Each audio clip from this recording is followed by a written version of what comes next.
नमस्कार बच्चों, मैं विक्रम सिंह आपकी क्लास आज स्टार्ट करते हैं। वेरी वेरी इंपॉर्टेंट देखेंगे। और क्या, एक प्रश्न आता है हमेशा कि हर बच्चा ये सोचता है कि मैं टॉपर बनूं, 100% मेरे मार्क्स आए। लेकिन उससे पहला प्रश्न ये आता है कि क्या हमारी परीक्षा की 100% तैयारी हो चुकी है? जब हम 100% तैयारी करके जाएंगे तो हमारे मार्क्स भी 100% आएंगे। अगर हमारी तैयारी ही हम 100% ना हो तो फिर मार्क्स कैसे 100% आएंगे? सोचने वाली ये बात है। अब हमारा दिमाग ये कहता है कि सर 100% कैसे हो सकता है, यानी हम सोचते हैं कि 100% कैसे हो सकता है। कई चीज़ें तो भूल जाती हैं, कई चीज़ें हमने पूरी मेहनत किया एक एक चीज़ों को तो भी भूल जाता है। मैं वही कहता हूँ, आप भूल जाता है सोचना छोड़ दीजिए, आप काम करिए 100% मेहनत करिए। मैं कई बार बोलता हूँ कि दुनिया भर के सोशल मीडिया में जोड़ने से अच्छा है एग्ज़ाम के टाइम अपनी तैयारी की तरफ ध्यान दीजिए। मैं 1 घंटे के लिए आता हूँ शाम को, और 1 घंटे भी अगर आप सही तरह से लगाएं और उन चीज़ों को आप मेहनत करें तो आप 100% हो जाएंगे।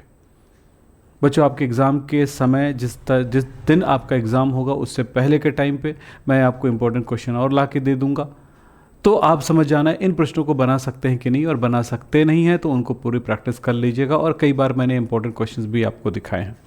आज मैं दिखाने वाला हूँ कि अपनी जब तैयारी करते हैं तो हम सबसे पहली बात है कि सबसे 100% होने के लिए हमें क्या चाहिए। चलिए एक बात शुरुआत करते हैं। चलिए, क्या हमें इन सारी अभिक्रियाओं को हम याद कर चुके हैं? क्या हम इन सारी अभिक्रियाओं को बोला जाए लाइन से, ये अभिक्रिया करके दिखाइए दिखाइए दिखाइए दिखाइए, तो क्या हम कर पाएंगे? एक बार सोचें, फिंकलस्टीन अभिक्रिया सोचिए, अपने दिमाग में डालिए जोर कि क्या वो हमें पता है या हम भूल गए हैं। अगर हम भूल रहे हैं नामों को देख करके तो समझ जाना कि एग्ज़ाम के टाइम पे वो भूलने की जो दर है या रेट है या स्पीड है बढ़ जाती है। जैसे लिखा है फिंकलस्टीन अभिक्रिया, स्वार्ट्ज अभिक्रिया, Wurtz reaction, Wurtz Fittig reaction, Fittig reaction, Friedel-Crafts alkylation अभिक्रिया, फ्रिडल-क्राफ्ट एसाइलेशन अभिक्रिया, रिमर-टिमन अभिक्रिया, कोल्बे रिएक्शन, कोल्बे-स्मीट अभिक्रिया, कोल्बे इलेक्ट्रोलाइट अभिक्रिया। कोल्बे कोल्बे लिखा है लेकिन कुछ चेंजेस हैं। कोल्बे-स्मीट, अब यहाँ पर भी तीनों में देखो, कोल्बे रिएक्शन, कोल्बे-स्मीट अभिक्रिया, कोल्बे इलेक्ट्रोलाइसिस, स्मीट। अब यहाँ पर कोल्बे स्मीट है, यहाँ पर स्मीट है, यहाँ पर ओनली कोल्बे है, कोल्बे स्मीट यहाँ पर ओनली कोल्बे है। तो कोल्बे ओनली, कोल्बे स्मीट अलग बात है, कोल्बे रिएक्शन अलग बात है। तो ऐसे छोटी छोटी 4 अलग अलग प्रकार के रिएक्शंस है, ये कन्फ्यूजन क्रिएट करते हैं। तो इन अभिक्रियाओं को एक बार देखेंगे, समझेंगे।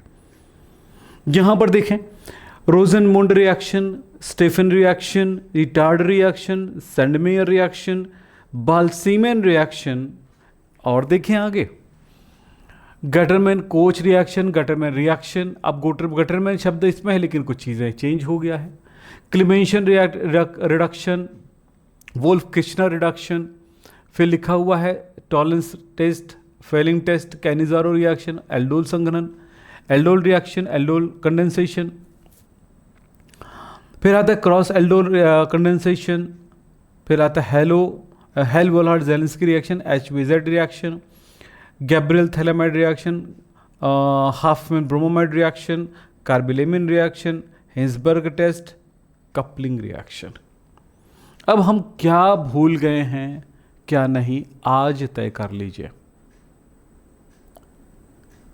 अगर हम इन चीज़ों को कर लिए हैं तो फिर हमारा एग्ज़ाम तो क्लियर है, 100% रिजल्ट दे के जाएगा। कोई एक भूल रहे हैं तो कहीं ना कहीं हम गलती कर चुके हैं, कहीं ना कहीं हम उनको ध्यान नहीं दिए हैं, कुछ भूल रहे हैं। ऐसे कई और रिएक्शन हैं, ये कुछ लिस्ट है जो वेरी इंपॉर्टेंट है, बहुत बड़ी इंपॉर्टेंट है। साथ में आइडोफॉर्म रिएक्शन, हेलोफॉर्म अभिक्रिया, कार्बिलेमिन रिएक्शन इसमें होगा कि नहीं देख लेते हैं। यस, तो ये सारी रिएक्शन बहुत इंपॉर्टेंट है, लेकिन वो रिएक्शन मैं यहाँ पर लेके आया हूँ जिन रिएक्शंस को हमने कॉमन तौर पे बहुत ज़्यादा बार नहीं पढ़ा हो, वैसा भी रिएक्शन लेके आया हूँ। ये आपको हमेशा आपके दिमाग में बैठ जाना चाहिए ताकि एग्ज़ाम में आप बेहतर कर सकें। चलिए आगे बढ़ते हैं। रिएक्शन पहला देखें, क्या ये फिंकलस्टीन अभिक्रिया और स्वार्ट्ज रिएक्शन हम कर पाएंगे? देखें, ये ए रिएक्शन है और ये बी रिएक्शन है। तो ए फिंकलस्टीन अभिक्रिया क्या होता है? फिंकलस्टीन अभिक्रिया होता है RX हेलो एल्केन की क्रिया NaI से। दूसरी बात B, यहां पर स्वार्ट्ज रिएक्शन है। स्वार्ट्ज रिएक्शन होता है RX की क्रिया AgF से। याद आया था? याद नहीं आया था तो कर लीजिए, बस इतना ही कर लीजिए। अब इतना याद हो तो आगे का रिएक्शन पॉसिबल है, हो जाएगा। बहुत सारी जानकारी है, इतना देखने के बाद पता चल जाता है। क्या पता चल जाता है? यहां पर जो X लिखा हुआ है, X का मतलब पता चल रहा है I नहीं होगा, यानी यहां पर हो जाएगा फ्लोरीन, क्लोरीन, ब्रोमीन हो सकता है। यहां पर क्या है? X का मतलब क्या बता रहा है? F नहीं होगा तो होगा क्लोरीन, ब्रोमीन, आयोडीन होगा। ये पता लगा रहा है, बता रहा है। तो इस तरह से छोटी छोटी जो चीज़ें होती हैं ना, उन चीज़ों को हमें प्रैक्टिस में लेना चाहिए। फिलहाल देखिए यहाँ पर रिएक्शन क्या होगा, NaX बन गया, NaX लेकर निकल गया और RI बन गया।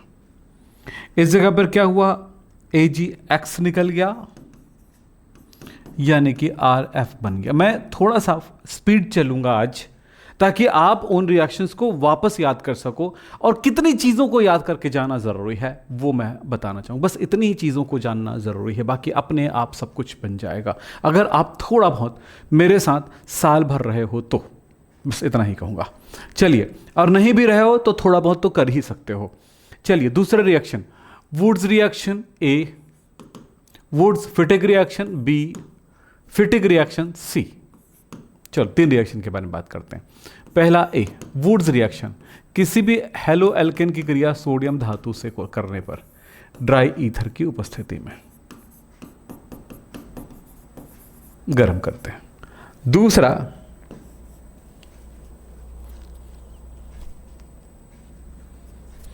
दूसरा वुड्स फिटिक, RX क्रिया ARX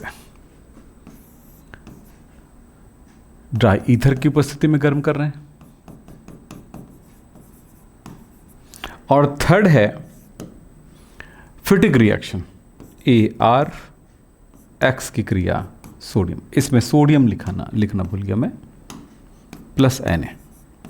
थोड़ा सा आगे बढ़ा देता हूं इसको,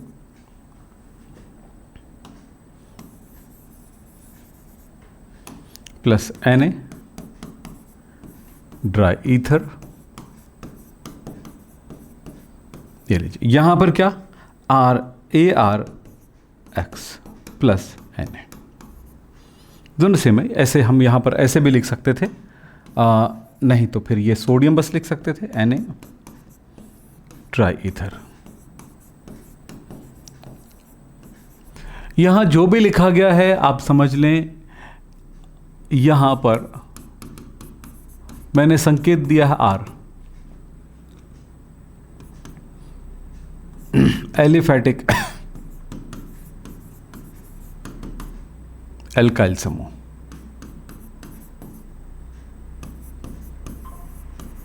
मतलब ये हो सकता है CH3, C2H5, C3H7, ऐसा कुछ। लेकिन AR का मतलब है एरोमेटिक, ठीक है, समूह। एरोमेटिक समूह में हम ले सकते हैं C6H5, बेंजीन रिंग। चलिए, तीनों को आप समझ सकते हैं कि जब वुड्स हो तो एलिफेटिक एल्किल हैलाइड होगा, वुड्स फिटिक हो तो एक क्या होगा, एलिफेटिक एल्किल हैलाइड और एक एरोमेटिक एल्किल हैलाइड। और अगर आपका सिर्फ फिटिक हो तो एरोमेटिक एल्किल हैलाइड, और ये जिसको एराइल हैलाइड भी कह सकते हैं, और सोडियम धातु। रिएक्शन आपके पास आसान है, सोडियम ले लेता है X को तो ये बन गया NaX, बच गया R। R अकेला नहीं रह सकता, 2 R आपस में जुड़ जाएंगे, एल्केन का निर्माण हो जाएगा। तो इस तरह से 2 टाइम्स 2 टाइम्स 2 टाइम्स। यहां पर बात करते हैं X 2 बार है तो दोनों 2 सोडियम, 2 NaX, एक तरफ का R और दूसरी तरफ का AR, दोनों जुड़ गया। इस तरह की संरचना है।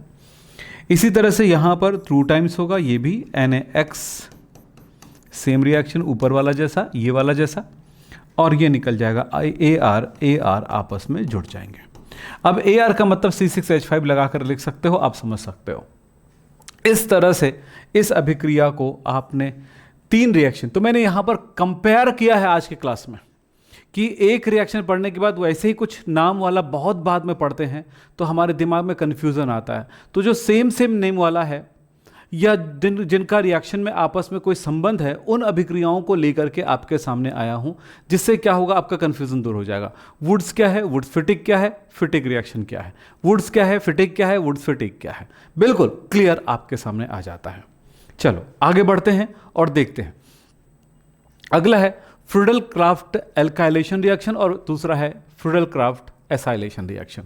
फिर बात करते हैं ए और बी से।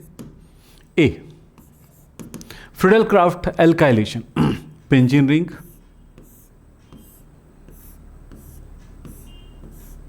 Benzene plus CH3Cl, alkylation alkyl halide के साथ। आप RX भी लिख सकते थे। यहां पर एनहाइड्रस एल्यूमिनियम क्लोराइड के साथ इनको गर्म किया जा रहा है। बी क्या चीज है, Friedel Crafts acylation, benzene ring. दोनों में डिफरेंस क्या है उसको समझना है। CH3COCl एसिटाइल क्लोराइड,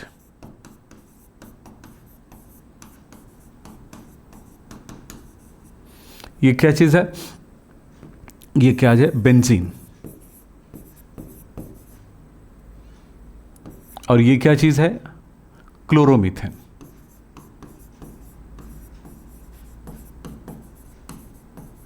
चलिए यहां पर भी एनहाइड्रस एल्यूमिनियम क्लोराइड की उपस्थिति में रिएक्शन होता है।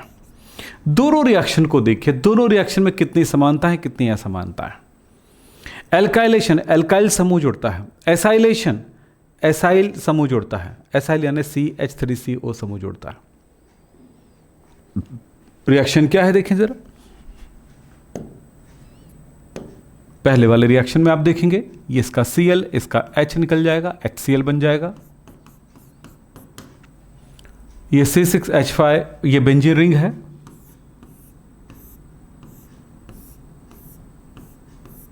और इस जगह पे आपका ये HCl तो निकल गया, बचा CH3, इस जगह पे आके जुड़ जाएगा, टॉल्यूइन का निर्माण हो रहा है। नेक्स्ट देखें, इसका Cl और इसका H निकल जाएगा, HCl बन गया। बेंजीन बचा हुआ है, इस जगह पे जुड़ जाएगा।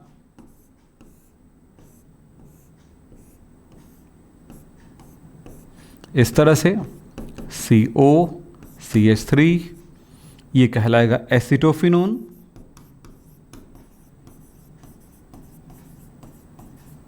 तो दो रिएक्शन आपने यहां पर भी देखा, दो रिएक्शन फ्रीडल क्राफ्ट दोनों ही फ्रीडल क्राफ्ट है। अब कैसे हम दो अलग अलग नाम को कैसे अलग करें और उन दोनों नामों का क्या अर्थ है और उसको समझते हुए चलेंगे। बहुत सारे रिएक्शन के साथ ऐसे ही मैं बता रहा हूं। यहां पर देखिए कितने सारे रिएक्शन आपको दिखाई दे रहे हैं, पर कहीं ना कहीं किसी न किसी चीज़ में समानताएं हैं। ज़रा देखिए, इन रिएक्शन को देखें और इनमें अंतर को समझें। इस तरह से एग्जाम में कन्फ्यूज़न खत्म हो जाएगा। आपके आज एग्जाम में होने वाले कन्फ्यूजन को दूर कर रहा हूं मैं, ध्यान दीजिएगा। चलिए आगे बढ़े।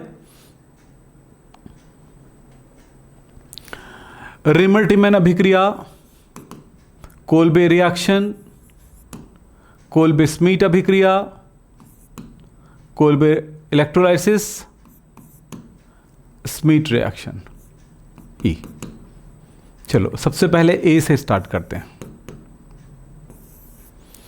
रिमल्टीमैन अभिक्रिया में होता क्या है? रिमल्टीमैन अभिक्रिया में होता है फिनॉल,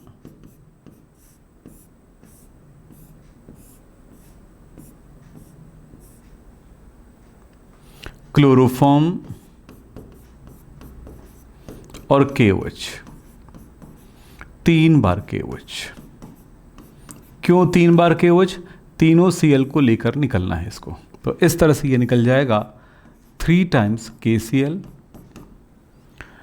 अब इसके आर्थो पोजीशन, इस जगह का H ये H, यहाँ से एक OH और दूसरा OH, दोनों OH दो पानी बन के निकल जाएगा, दो पानी प्लस, अब क्या बच गया देखें, इधर से बच गया है CH, नहीं CH नहीं, C बचा है और इधर से बचा है O और H, इधर से ये खाली हो चुका है। तो हमारे पास आ गया, जरा देखें, बेंजीन रिंग जिसमें OH है यानी कि फिनॉल है, ये इसके A पोजीशन खाली हो गया है, H निकल गया, तो ये वाला निकल गया था इन दोनों OH के साथ।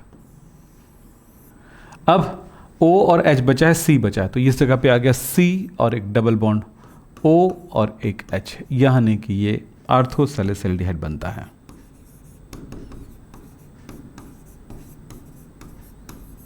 इस तरह से सारी अभिक्रियाओं को एक सांस में पूरा कर लो बेटा, एक ही सांस में सीखो, एक ही सांस में पूरा समझो, ठीक है। अब इसके बाद आता है B, Kolbe reaction. Kolbe reaction में क्या करते हैं, सोडियम फिनॉक्साइड लेते हैं,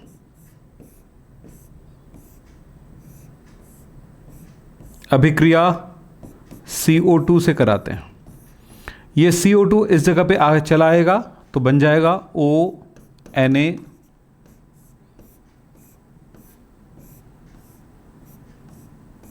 इस जगह पर H है और COOH बन जाएगा। H अम्लीय होता है ये वाला भाग, इसलिए इसका Na इस जगह पे आ जाएगा और H इस जगह पे चला जाएगा। बस ये घटना होती है रिएक्शन के बाद, ये घटना होती है। फिर इसकी अभिक्रिया किसी अम्ल से करा दें, HCl से करा देता हूँ, चलिए, क्योंकि सोडियम को हटाना है, तो ये Cl और ये निकल जाएगा, NaCl मैं यहीं पे लिख देता हूँ, माइनस NaCl, H बच जाएगा, इस जगह पे जुड़ जाएगा।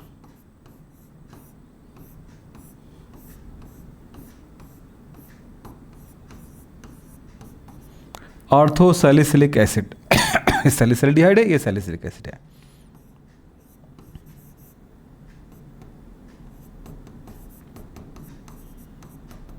ये लीजिए, बी हो गया। सी देखते हैं, कोल्बे स्मीट रिएक्शन। सी, कोल्बे स्मीट अभिक्रिया। कोल्बे स्मीट अभिक्रिया में क्या होता है आपको सबको पता होगा, बताओ कोल्बे स्मीट अभिक्रिया में क्या होता है, सोचो और बताओ मुझे।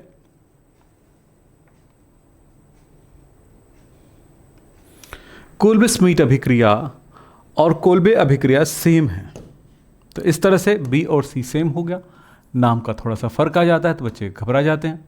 एक दिन और मैं ये बात बताया था आपको, बी और सी सेम हो गया। अब क्या होता है, कोल्बे इलेक्ट्रोलाइसिस। डी, विद्युत अपघटन की क्रिया कराते हैं। इसके रिएक्शन में स्टेप बाय स्टेप उनके मैकेनिज्म को भी लिखने की जरूरत पड़ जाती कई बार, तो चलो मैं फिलहाल इसका रिएक्शन लिख रहा हूँ। तो इसमें होगा RCOONA, सोडियम में पोटेशियम के लवण में जल मिलाए, पानी मिलाए और इनका यानी कि इसका जलीय विलयन का विद्युत अपघटन कराते हैं।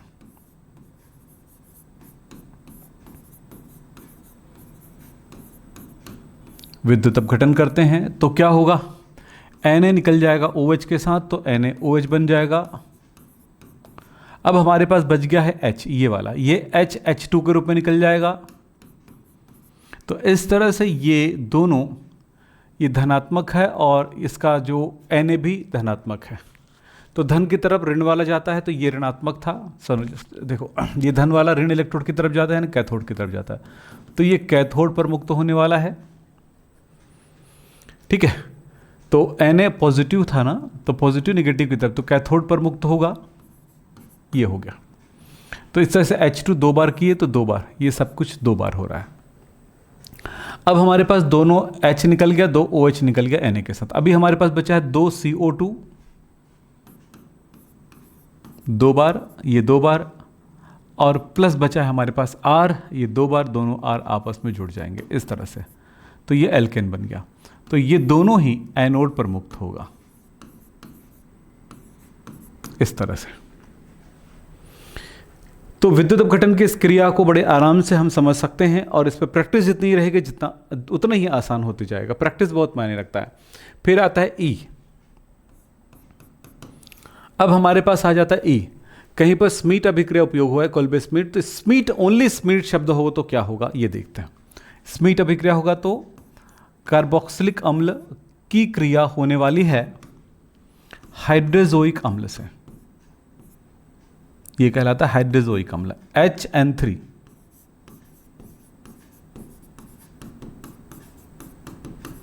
तब इसके रिएक्शन में होगा, यहां पर ये 2N निकल जाएगा N2 के रूप में, NH बचा है देख लो। अब यहां पर CO2 निकल जाएगा।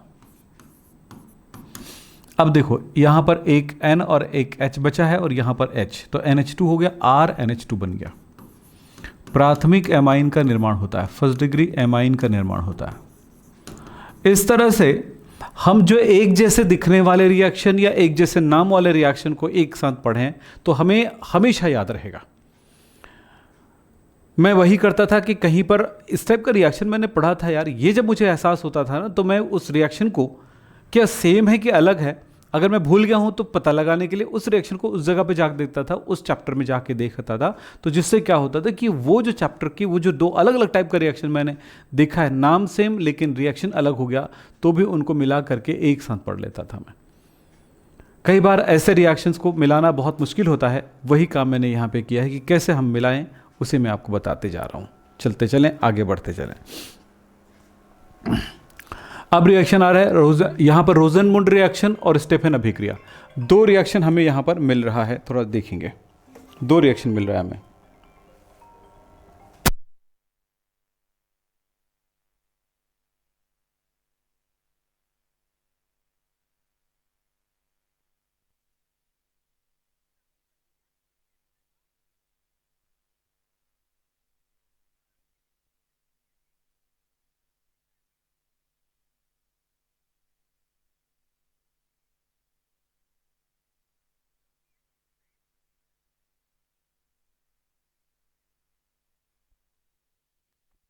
तो देखें आप यहाँ पर दो रिएक्शन याद आया, रोजनमुंड रिएक्शन, रोजनमुंड रिडक्शन कहलाता है ना, याद रखना ए। दूसरा स्टीफन रिएक्शन कहलाता है, या कई बार स्टीफन विधि भी कहते हैं इसको। अब ये दोनों रिएक्शन में देखें, पहला है रोजनमुंड, RCOCl एसिड क्लोराइड की अभिक्रिया हाइड्रोजन गैस से कराई जाती है। हाइड्रोजन गैस इसमें प्रवाहित किया जा रहा है, ध्यान रखिएगा। लेकिन इसके कंडीशन में है पैलेडियम उत्प्रेरक है, बेरियम सल्फेट उत्प्रेरक विष होता है उबलती जाइलिन माध्यम में। याद आ रहा है बेटा सारी रिएक्शन?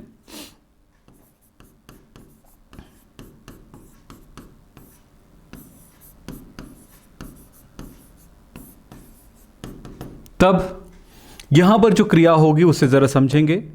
ये एक H जो है इस Cl के साथ निकल जाएगा HCl बन करके।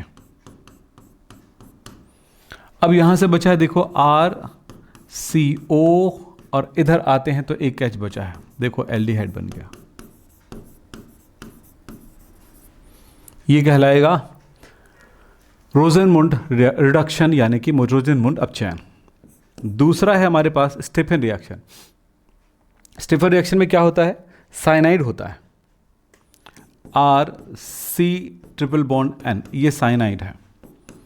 इसको हाइड्रोजन मिलता है इनकी रिएक्शन से, SnCl2 प्लस HCl की क्रिया से, ये आपको साइनाइड देता है, हाइड्रोजन देता है। ये हाइड्रोजन इनके साथ रिएक्शन करेगा, दो हाइड्रोजन एक बार में Cn में जुड़ जाएगा, तो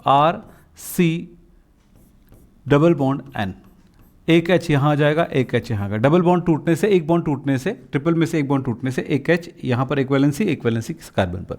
इस तरह से क्या हुआ, एक एक H जुड़ जाएगा। आपको इतना ध्यान रखना होगा कि कभी भी रिएक्शन के दौरान NH दिखाई दे तो अगला स्टेप काम करना है। जब भी NH दिखाई देगा कहीं पर भी किसी भी रिएक्शन में, तो उसकी रिएक्शन पानी से करा दीजिए। पानी, मैंने पानी लिया तो क्या हुआ, ये पानी का जो 2H है और इसका NH है, ये निकल करके देखो NH3 बन जाएगा, तो NH3 निकल जाएगा और वो O जो है इस NH की जगह आ जाएगा, तो RCH�O। इस तरह से एल्डिहाइड का निर्माण हुआ। यह स्टीफन अभिक्रिया है। स्टीफन की आंशिक अपचयन विधि भी कहते हैं। अगला रिएक्शन आता है इटार्ड अभिक्रिया। इसमें एक ही रिएक्शन है, इटार्ड रिएक्शन। इटार्ड रिएक्शन क्या होता है बेटा? अगर आपको याद आ रहा हो तो बता सकते हो मुझे। इटार्ड रिएक्शन, इटार्ड अभिक्रिया एक प्रकार का ऑक्सीडेशन है टॉल्यूइन का। सिंपल करके रिएक्शन दे रहा हूं, लंबा नहीं खींचेंगे। तो इस जगह पर रिएक्शन होता है, सिंपल करके दे रहा हूं ना, CrO2Cl2, इसको कहते हैं क्रोमिल क्लोराइड। ये क्रोमिल क्लोराइड इसको ऑक्सीजन देता है, और ये ऑक्सीजन यहां से 2 हाइड्रोजन 1 ऑक्सीजन लेकर के बन गया पानी। इस तरह से पानी निकल गया, और एक ऑक्सीजन जो बचेगा वो 2 ऑक्सीजन लगता है, 1 ऑक्सीजन इसमें जुड़ जाएगा। तो क्या हुआ, यहां पर 2 H निकला था तो 1 H बचा है, और 1 ऑक्सीजन लग गया। तो इस तरह से बेंजल्डिहाइड का निर्माण होता है। ये इटार्ड रिएक्शन है।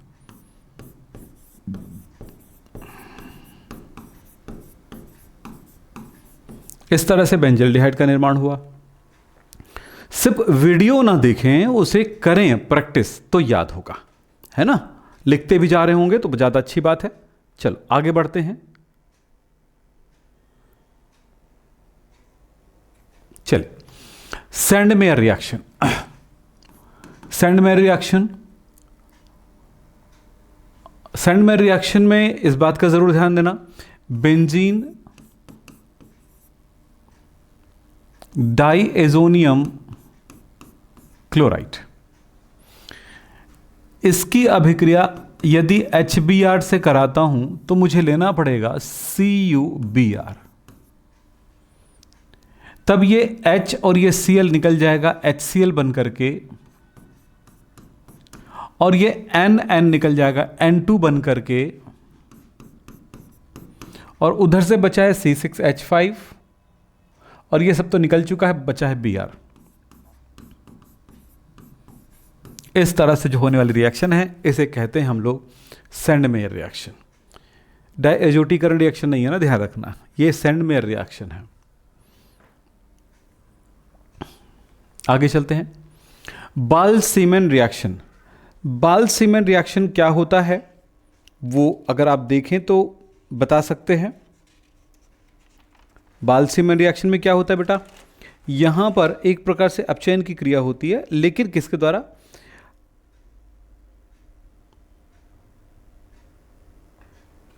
हाइड्रोजन ब्रोमोफ्लोराइड के द्वारा। तो देखें, एनिलीन की रिएक्शन है ये,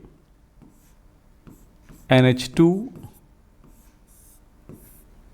इस रिएक्शन को ज़्यादा सिंपल करके मैं दिखाऊंगा, आप परेशान मत हो, बड़ा आसान रिएक्शन है। इसकी अभिक्रिया है HbF4 के द्वारा।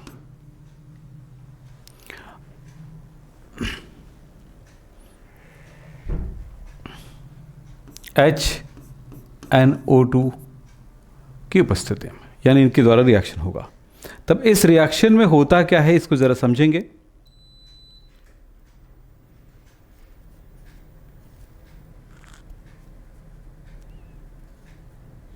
इस रिएक्शन में अगर हम ध्यान दें तो हमें कुछ चीजें नजर आएंगी। ये नाइट्रोजन, ये हाइड्रोजन अपने पास 4 है, ये निकल जाएगा 2 पानी, 2 ऑक्सीजन हो गया, 4 हाइड्रोजन हो गया, निकल गया, ये सब निकल गया, ये सब निकल गए। अब इसके निकलने से बचा हुआ जो स्थिति है उसको, ये पूरा निकल चुका है ना यहाँ पे पूरी चीजें।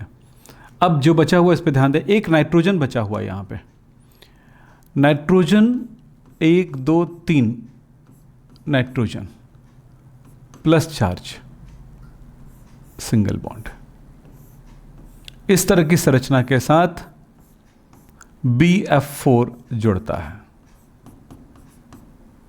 माइनस ये जुड़ता है। इस तरह की संरचना बनने के बाद इसे जब ऊर्जा दी जाती है यानी गर्मी दी जाती है, तब ये क्या करेगा, यहां से B ये N2 के रूप में निकल जाएगा, नाइट्रोजन,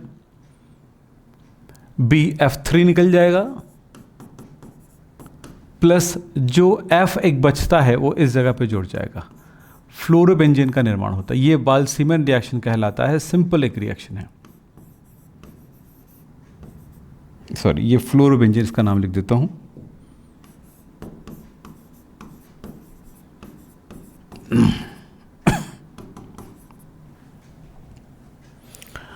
एक्चुअली इस रिएक्शन में एक चीज़ तो समझ में आता है कि भाई ये NH2 इसकी क्रिया नाइट्रस अम्ल से होता है जब, तो किसकी उपस्थिति में HNO2 HCl का, तो ये फाइनली एक चीज़ देता है, वो है ये देता है बेंजीन रिंग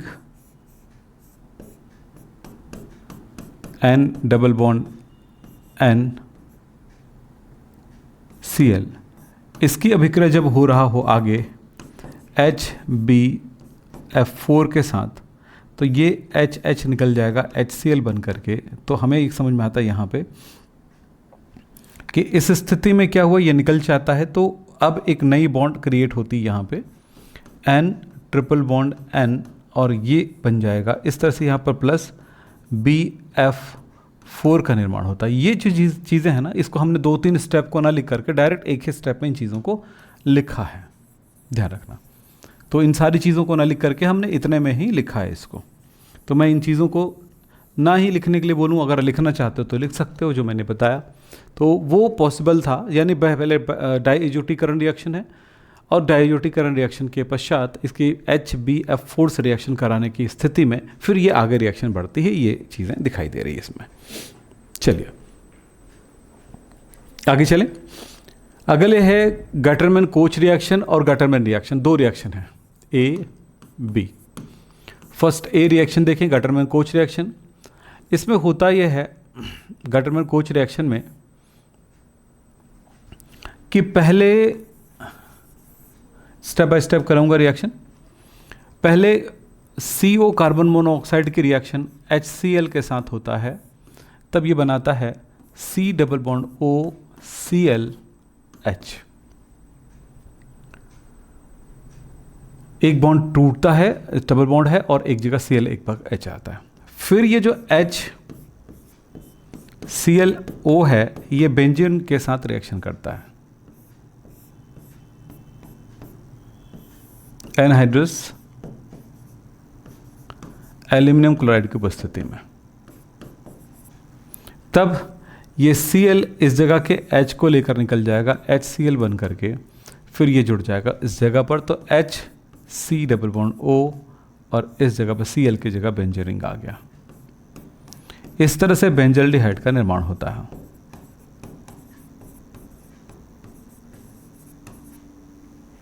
अब अगला रिएक्शन की बात करता हूं बेटा, B गैटरमैन। ये गैटरमैन है, ओनली गैटरमैन कोच था। दूसरा गैटरमैन रिएक्शन है। गैटरमैन रिएक्शन बिल्कुल ओनली गैटरमैन शब्द है, तो इसका मतलब हुआ यहां पर जो होने वाली रिएक्शन है वो बेंजीन डाइएज़ोनियम क्लोराइड वाला रिएक्शन है। सेंडमेयर टाइप का रिएक्शन है, HBr से रिएक्शन कराऊंगा, लेकिन यहां पर CuBr लेता हूं तो सेंडमेयर रिएक्शन हो जाएगा। ओनली Cu लेता हूं तो ये बन जाता है गैटरमैन। थोड़ा सा अंतर यही आता है बस इसमें, बाकी सारी चीज़ें वही रहेगी जो रिएक्शन सेंडमेयर में करते हैं। तो HCl निकल गया, N2 निकल गया, और ये Br इसमें जुड़ गया, तो ये सेंडमेयर रिएक्शन है। नहीं सॉरी, गैटरमैन रिएक्शन है। सेंडमेयर बस इस जगह पे Br लिख दूंगा ना, CuBr लिख दूंगा तो सेंडमेयर रिएक्शन हो जाएगा। Cu बस लिखता हूं तो ये गैटरमैन हो जाएगा। यही एक छोटी सी अंतर को हमको समझना है। चलिए ठीक है, चलो आगे देखते हैं क्लेमेंशिया रिडक्शन। क्लेमेंशिया रिडक्शन में होता क्या है, कोई भी कार्बोनिल कंपाउंड की अभिक्रिया होता है इनके द्वारा, जिंक अमलगम प्लस HCl की रिएक्शन द्वारा। ये भरपूर मात्रा में हाइड्रोजन देता है हमें, 4 हाइड्रोजन मिलेगा एक रिएक्शन में। ऑक्सीजन और हाइड्रोजन लेकर के बन गया पानी, और इस जगह पर हमें मिल जाता है CH2, ये एल्केन बन गया है। अब चेक करते हैं क्या होने वाला है। ये रिएक्शन है कार्बोनिल कंपाउंड, यानी एल्डिहाइड भी हो सकता है ये,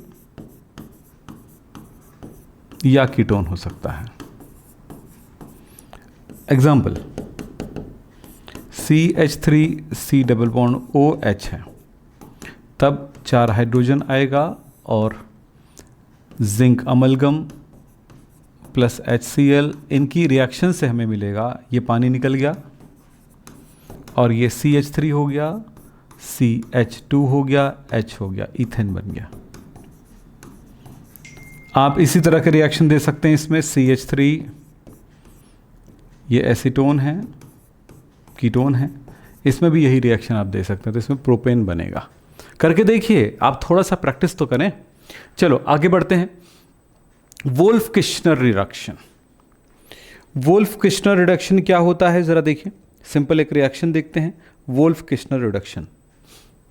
वोल्फ किश्नर रिडक्शन जो होता है ना, वो होगा कोई भी R, ये एल्डिहाइड कीटोन दोनों में मिलेगा देखने को।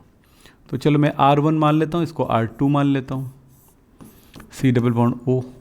बिल्कुल यहाँ पर भी लिख सकते थे इसको R1 R2। मतलब ये है कि R1 R2 क्या हो सकता है, ये हो सकता है H CH3 CH3 C2H5 या आदि कोई चीज़। इसी तरह से R2 भी यही चीज़ हो सकता है, ये देख लें। अब इसकी अभिक्रिया हो रहा है हाइड्रोजन से। NH2 को कहा जाता है हाइड्रोजन।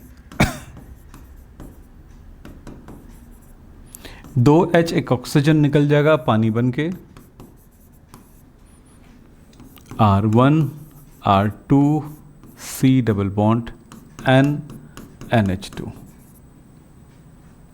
ये बन जाएगा। और जैसे ये बनता है उसके बाद अगर आप रिएक्शन आगे बढ़ाना चाहते हो तो बढ़ाओ, नहीं बनाना चाहते तो छोड़ सकते हो। इसमें सिर्फ कोई भी बेस की उपस्थिति में, बेसिक बेस की उपस्थिति में, क्षार की उपस्थिति में ये N अलग हो जाता है N2 बन करके, तो बच जाएगा R1 R2 C double CH2 C बचा हुआ है ना इधर, ये H बचा हुआ है तो ये H2 एल्केन बन जाता है। एक तरह से देखें तो ये रिएक्शन क्लेमेंशन रिडक्शन और ये भी एक रिडक्शन का प्रकार हुआ, इसलिए यहाँ पर इसको कहते हैं वुल्फ किश्नर रिडक्शन भी कहा जाता है। रिएक्शन में देखते चलिए, और भी रिएक्शन हम दिखा रहे हैं आपको। यहाँ पर लिखा हुआ है Cannizzaro reaction, aldol reaction, B aldol संघनन, C और क्रॉस एल्डोल संघनन। मुझे लगता है कि इस रिएक्शन को हमने कई बार देखा है, तो आपसे बन जाएगा। बताइए, मैं आपका चैट देख लेता हूं जब तक। कितने बच्चे कह सकते हैं बन जाएगा आपसे?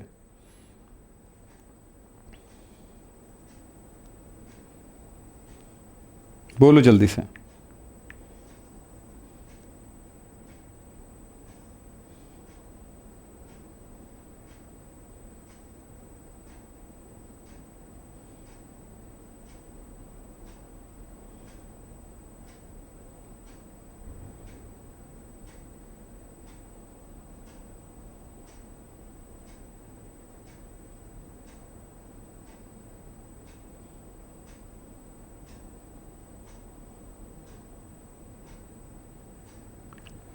एल्डोल रिएक्शन में क्या होता है?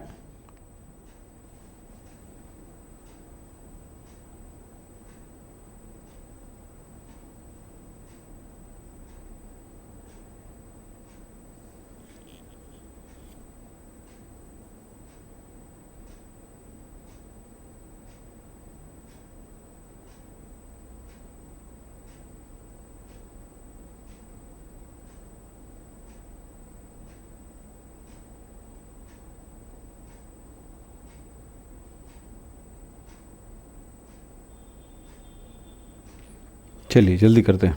हो गया, बन गया, हो जाएगा आप सबसे? ठीक है। काफ़ी बच्चों ने लिखा कि हो जाएगा, तो मैं समझता हूँ कि ये सारी रिएक्शन कई बार पढ़ें तो ये हो जाएगा आपसे। तो ये आपके लिए क्या हो जाता है? होमवर्क। ये बहुत इंपॉर्टेंट है, वेरी वेरी इंपॉर्टेंट रिएक्शन, सारे बच्चे कर सकते हैं। अब गैब्रियल थैलामाइड अभी कुछ दिन पहले हमने कराया था, ये भी हो जाएगा। बोलो, हो जाएगा? ठीक है, ये भी आपका एक होमवर्क हो गया। हाफेन ब्रोमोमाइड अभिक्रिया, ये भी हो जाएगा। हाफेन ब्रोमोमाइड अभिक्रिया में क्या होता है? ये रिएक्शन का पहला पार्ट याद रखिए, एमाइड NH2 ब्रोमीन और KOH से रिएक्शन। कुछ पार्ट्स को आपको याद रखने से रिएक्शन था पॉसिबल है। इसी तरह से हमारे पास है कार्बिलेमिन रिएक्शन। कार्बिलेमिन अभिक्रिया में क्या होता है? RNH2 3 KOH के साथ गर्म करोगे, कार्बिलेमिन बनेगा। Okay, Hinsberg test, Hinsberg test में क्या होता है, RNH2 ये फर्स्ट डिग्री एमाइन है। देखें, हिंसबर्ग अभिकर्मक होता है C6H5SO2Cl के साथ। ये Cl इसके एक H को लेकर निकल गया HCl बन करके। अब क्या बचा है, RNH। अब इसके साथ जुड़ेगा SO2 C6H5। अब इसको KOH विलयन के साथ एक्वस सॉल्यूशन है में ये विलय हो जाएगा। ये H है ना, इसलिए विलय हो जाएगा। सेकेंडरी एमाइन C6H5SO2Cl, इसको कहा जाता है हिंसबर्ग अभिकर्मक। हिंसबर्ग अभिकर्मक, अब देखो यहाँ पे क्या रिएक्शन, ये Cl और H निकल गया, HCl निकल गया, तो क्या बचेगा ज़रा देखें, RNR यहाँ पर हो गया SO2 C6H5। लेकिन यहाँ पर नाइट्रोजन में हाइड्रोजन नहीं है, तो KOH के साथ अभिक्रिया कराएंगे, एक्वस में घोलेंगे, अविलय, घुलेगा नहीं। इस तरह से हो गया। तीसरे की तरफ चलते हैं, ये सेकेंडरी एमाइन हो गया। इसी तरह से थर्ड पे चलते हैं, चलिए। तो C6H5SO2Cl, चूंकि इसमें अल्फा हाइड्रोजन नहीं है, नाइट्रोजन पर कोई हाइड्रोजन नहीं है, तो यहाँ पर रिएक्शन नहीं होगा, नो रिएक्शन। इससे आपको क्या सीखने को मिला, ज़रा ध्यान दीजिएगा। हिंसबर्ग टेस्ट से हम पता लगाते हैं प्राथमिक, द्वितीयक, तृतीयक एमाइन की पहचान करते हैं। हिंसबर्ग अभिकर्मक होता है बेंजीन सल्फोनिल क्लोराइड को हिंसबर्ग अभिकर्मक कहते हैं। हिंसबर्ग अभिकर्मक प्राथमिक एमीन हिंसबर्ग अभिकर्मक से रिएक्शन करता है और इस तरह का कंपाउंड बनाता है। जो यौगिक बनता है उस यौगिक की अभिक्रिया KOH विलयन से कराते हैं तो उसमें विलय हो जाते हैं, KOH विलयन में घुल जाता है। द्वितीयक हिंसबर्ग अभिकर्मक से रिएक्शन करता है लेकिन KOH में नहीं घुलता है। तृतीयक एमाइन हिंसबर्ग अभिकर्मक से रिएक्शन ही नहीं करता है क्योंकि अल्फा हाइड्रोजन है ही नहीं। तो ये बातें आप ध्यान रखिए और करिए। इस तरह से आगे देखें, आगे कपलिंग रिएक्शन हमने पढ़ाया कुछ दिन पहले, टॉलेंट टेस्ट और फेलिंग टेस्ट, इन तीनों को ही करना है। तो हमने जो जो बातें आपको बताया, जितने रिएक्शंस बताए, सारे रिएक्शन को एक बार प्रैक्टिस कर लो। कुछ रिएक्शन मैंने जानबूझ के छोड़ा क्योंकि वो पढ़ा चुका हूँ, नहीं पढ़ाया होता तो मैं करा देता। तो आज की क्लास में बस इतना ही बच्चों, और इतने में प्रैक्टिस करिए। मैं बहुत लंबे 10-10 घंटे 8-8 घंटे की क्लास लेना इसलिए नहीं पसंद करता हूँ कि आप दिन रात यूट्यूब पर डूबेंगे तो कभी तैयारी नहीं होने वाली। ईमानदारी की बात बोल रहा हूँ, ये बात ध्यान रखिएगा। थोड़ा कम समय दीजिए यूट्यूब को, और जो दीजिए क्वालिटी टाइम दीजिए यूट्यूब को।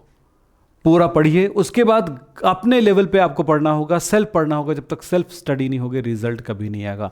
इसीलिए मैंने आज के टाइटल में ज़रूर लिखा है, क्या आप 100% तैयारी कर चुके हैं? इस बात का पता लगा आप खुद ही सकते हैं और खुद ही रिजल्ट लाने के लिए आप मेहनत कर सकते हैं। तो ये ज़रूर पता लगाइए कि क्या आपने परीक्षा की तैयारी 100% की है। ये नहीं कि दिन भर यूट्यूब देख रहे हो, इसका चैनल उसका चैनल देख रहे हो तो तैयार हो गया, नहीं होगा कभी भी तैयारी। आप 3 साल 4 साल 5 साल का क्वेश्चन पेपर उठाइए और पूरी मेहनत करिए बैठ के। मेरे अच्छे बच्चे ये करते हैं। हाँ, 1 घंटे की क्लास में आता हूँ, 40 मिनट की क्लास में आता हूँ, 50 मिनट की क्लास में आता हूँ। बच्चे मेरे पास आते हैं, देखते हैं, बात सुनते हैं और अपनी मेहनत करते हैं, और सचमुच में वो बच्चे सक्सेस हैं। आप भी सक्सेस होंगे 100%। तैयारी के साथ आगे बढ़िए। आज की क्लास यहीं पे समाप्त करता हूँ। नमस्कार, धन्यवाद, थैंक यू।